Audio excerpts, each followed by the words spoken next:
अस्सलाम वालेकुम गाइस, कैसे हैं आप सब। आई होप आप सब ठीक होंगे और अल्हम्दुलिल्लाह अल्लाह का शुक्र है मैं भी बिल्कुल ठीक हूँ। और अभी मॉर्निंग स्टार्ट हो गई हमारी और मैं अपने बेटे को उठा रही हूँ कि जल्दी से उठ जाओ क्योंकि सुबह हो गई है।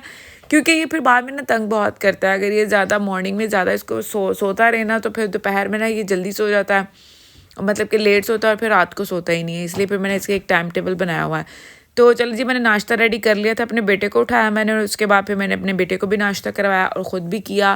फिर मैं ये टीवी लाउंज को दरवाज़ा नहीं मैं बंद रखती हूँ, तकरीबन ज़्यादा देर के लिए मैं बंद रखती हूँ क्योंकि जो मेरा बेटा है ना ये सीढ़ियों की तरफ निकल जाता है और मुझे बस यही ख़तरा होता है कि गिर ना जाए कहीं सीढ़ियों से, इसीलिए।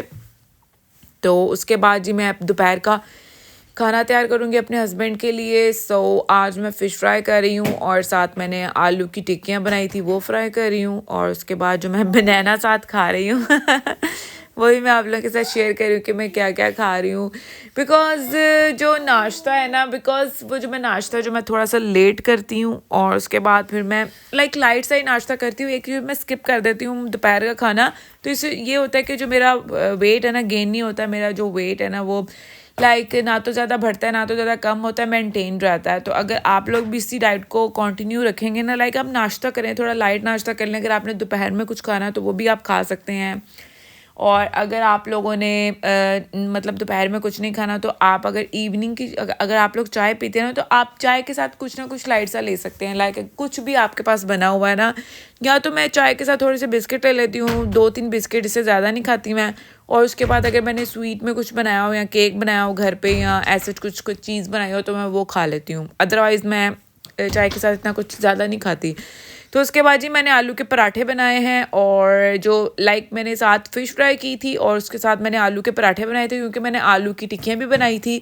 तो उसके साथ मैंने जो आलू का जो बैटर है ना वो मैंने काफ़ी बना लिया था, जिसकी वजह से तो फिर मेरे हस्बैंड कहते हैं कि चलो आलू के पराठे मैं बना लेते हैं आज। तो इसलिए फिर मैं ना साथ आलू के पराठे बना रही हूँ और साथ मैंने फ़िश भी फ्राई कर दी है और साथ अच्छा सा दोपहर का खाना तैयार कर दिया है लेकिन मैं नाश्ता नहीं करूँगी, मतलब दोपहर का खाना नहीं खाती मैं। बहुत कम होता है कि मैं खाऊं। हाँ, अगर मैंने मॉर्निंग में स्किप कर दिया ना खाना और मॉर्निंग का जो नाश्ता स्किप किया मैंने, तो उसमें मैं फिर अगर इस तरह कोई चीज़ बनी हो ना, पराठा, मूली का पराठा या आलू का पराठा, तो वो फिर मैं वो खा लेती हूँ। वो भी मैं छोटे मतलब स्मॉल साइज़ में खाती हूँ, बड़ा साइज़ में पराठा नहीं खाती मैं। तो उसके बाद मैं चाय पी लेती हूँ तो वो फिर मेरा नाश्ता हो जाता है।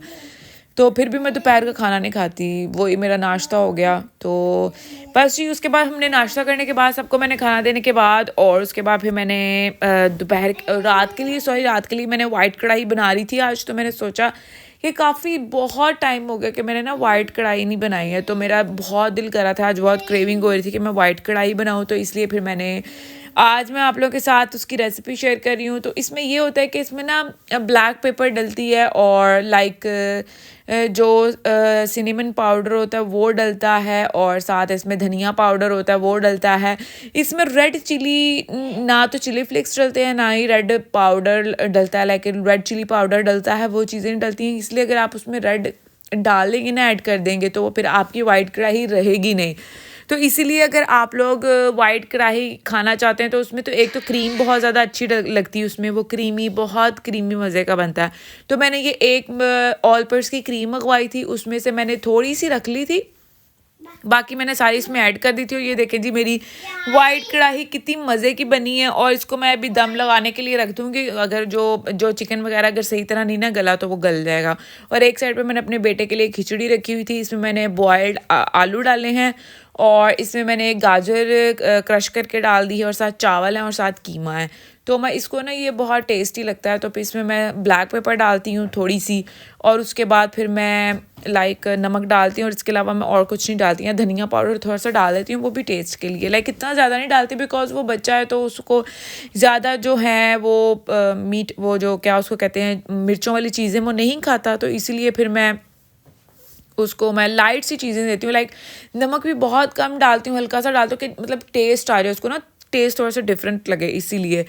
तो उसके बाद जी मैंने खाना वगैरह बना लिया और मैं अपने बेटे का भी खाना बन रहा था मेरा, उसको मैंने दम पे रख देती हूँ ताकि ना अच्छी तरह से गल जाए और वो खा ले। तो उसके बाद मैं सौंफ का और इलायची का पानी पी रही हूँ, ये आपकी हेल्थ के लिए बहुत अच्छा होता है, आप लोग भी पिया करें। इससे तो आपका जो कलर है ना, कलर का कॉम्प्लेक्शन है वो भी ख़राब नहीं होता और उससे आपका जो कलर है वो भी सही रहता है और उसमें आपके कोई फ़र्क नहीं पड़ता। अगर आप इन चीज़ों को अपनी डेली बेसिस की रूटीन में ऐड करेंगे ना तो आपकी मतलब कि जो पर्सनालिटी है और आपकी जो लुक है और आपका कलर है ना वो मतलब कि परफेक्ट रहता है, उसमें कोई चेंजिंग नहीं आती है। तो उसके बाद जी मैंने शावर ले लिया, नहा के कपड़े चेंज वगैरह कर लिए और देन फिर मैंने अपने बालों को थोड़ा स्ट्रेट करी थी क्योंकि मेरे जो बाल है ना वो बहुत ज़्यादा फट गए हैं यार, मतलब कि इतने वो अजीब से हो गए हैं ना और सर्दियों में इतने ज़्यादा रफ़ हो जाते हैं ना कि मैं क्या बताऊँ। उसके बाद फिर मैंने अपने बालों को अच्छे से कॉम्ब किया और उसके बाद फिर मैं थोड़ा सा लाइट से स्ट्रेटनर फेरी थी। देन मैं सोच रही थी कि मैं ना अपने बालों को इस दफ़ा मैं स्ट्रेटनिंग करवाऊंगी, अपने बालों की केराटिन कराऊंगी और या तो फिर एक कोई नई ना मतलब कि हम जिस सैलून पे जाते हैं ना वहाँ पर उन्होंने पता नहीं कौन सा ट्रीटमेंट नया खोला है। तो मैं सोच रही थी इस बार मैं केराटिन ना कराऊँ या बोटॉक्स करवा लूँ या कुछ ऐसा करवा लूँ ना जिससे बाल डैमेज ना हो। बिकॉज जब मैंने लास्ट टाइम जो केराटिन करवाई थी ना तो उस टाइम तो वो बहुत अच्छी लग रही थी। लाइक मैंने एक मतलब कि उसका वो व्लॉग भी डाला था, लेकिन ये हुआ कि उसके बाद जो मेरे बाल है ना इतने ज़्यादा गिरे थे, इतने ज़्यादा गिरे थे ना, लिटरली मैं मतलब कि मैं बहुत परेशान हो गई थी कि यार इतने ज़्यादा बाल क्यों गिर रहे हैं। तो उसके बाद जी फिर मैंने डर्मेटोलॉजिस्ट के पास गई हूँ यार, मतलब कि मेरे इतने ज़्यादा बाल उतर रहे थे ना कि मुझे डर गई थी मैं यार कि मेरे मतलब कि मैं गंजी ना हो जाऊँ कहीं। तो उसके बाद मैं डर्मेटोलॉजिस्ट के पास गई, उन्होंने मुझे रेकमेंड किया कुछ चीज़ें, वो फिर मैंने यूज़ की हैं और देन शुक्र अल्लाह का शुक्र उसके बाद फिर मेरे बाल बिल्कुल ठीक हो गए। मुझे 1.5 ईयर हो गया कि मैंने दोबारा से केराटिन नहीं कराया और मैं वहाँ से नहीं करवाऊँगी क्योंकि मेरे जो बाल थोड़े बहुत है ना वो भी सारे गिर जाएंगे। तो उसके बाद जी मैंने अपने बेटे को वॉक कराने के लिए बाहर ले गई क्योंकि वो पार्क में जाके ना बड़ा खुश होता है, तो इसलिए फिर मैंने सोचा कि इसको मैं वॉक करवा के लेकर आती हूँ पार्क में, थोड़ी सी वॉक कर लेगा, खेल लेगा, कूद लेगा, तो फिर इंजॉय भी कर लेगा और घर जाके ना थक जाए तो फिर आराम से सो जाता है।